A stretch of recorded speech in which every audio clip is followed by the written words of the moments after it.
आज Shivshri Pinky Pinky baby pink dress घातलेली आहे. खूप छान, खूप सुंदर आहे. माझा आवडता कलर आहे.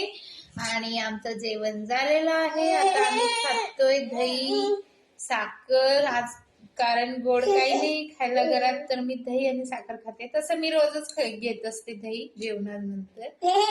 खाने काय तेरे को बच्चा, मेरे बच्चे को दही खाने के बाबा. हो हो देते देते देते. नम नम नम. शिवाला सुद्धा आवडतं दही आणि साखर टाकलेला. खा. माझं जेवण झालं की रोजचं रुटीन असतं हे. कधी कधी मी ताक पण घेत असते. आज ताक नाही बनवले. शिवश्री त्रास देती उठली. तिला तर उरावरच पाहिजे असते. आईचं जेवण पण करून देत नाही. आणि शिवा सांग बरं, खरं सांग, उरावर बसती ना आईचं नुसतं.